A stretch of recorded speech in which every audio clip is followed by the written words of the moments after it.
On va tout de suite repartir à l'UMP et rejoindre Laurent Wauquiez, le secrétaire général de l'UMP qui est en duplex avec nous. Bonsoir Monsieur Wauquiez.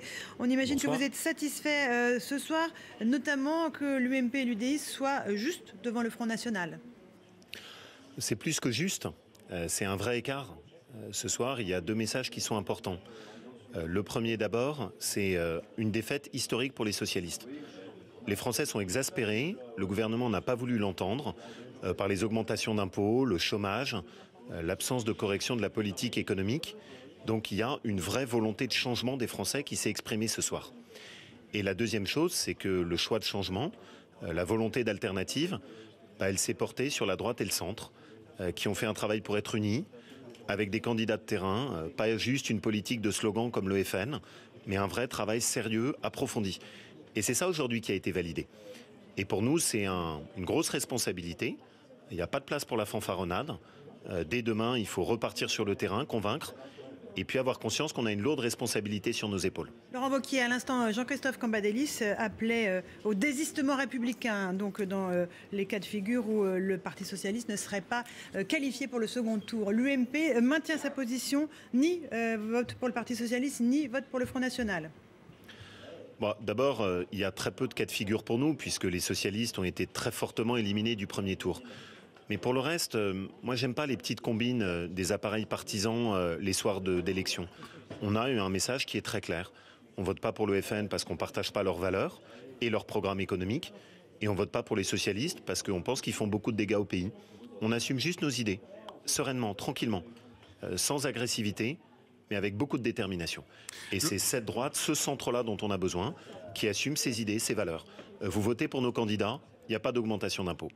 Vous votez pour nos candidats, on a pris l'engagement qu'il y aurait du social, mais avec des contreparties, pas d'assistanat. Et ce sont ces valeurs-là qu'on défend, simple. Au moins les électeurs savent ce qu'ils pourront avoir comme alternance avec nos propositions. Laurent Wauquiez, d'après l'estimation IFOP fiduciale pour iTélé, UMP, UDI et Modem totaliseraient 29,7% des suffrages. Comment ça va se traduire dimanche prochain? Plus concrètement, combien de départements espérez-vous gagner et ravir à la gauche dimanche prochain? C'est les Français qui décident. Et moi, ce que je veux leur dire, c'est amplifier votre message. On voit ce soir, quand on écoute Cambadélis, que la gauche n'a pas compris. Les socialistes n'ont pas compris. Amplifiez votre message. Faites en sorte que dimanche prochain, le message des Français soit incontestable et que l'exaspération accumulée au cours des dernières années soit très claire. Nous, de notre côté, on connaît nos responsabilités, être unis et faire un travail de terrain.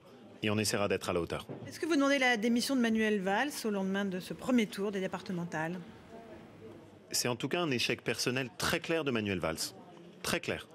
C'est lui qui a fait cette carte des départementales absurde. C'est lui qui a voulu nationaliser ce scrutin.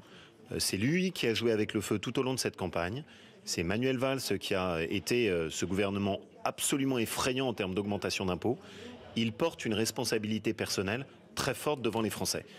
Le verdict, on l'aura la semaine prochaine. Donc vous l'appellerez à sa démission dimanche prochain, on est d'accord? Non, c'est pas le sujet. Enfin, c'est tout ça, vous savez, c'est des postures de soirée électorale. C'est pas ça qui compte. Ce qui compte, c'est de s'assurer que le gouvernement soit face à un message des Français qu'ils ne puissent plus contester, face auquel ils ne puissent plus jeter un espèce de voile.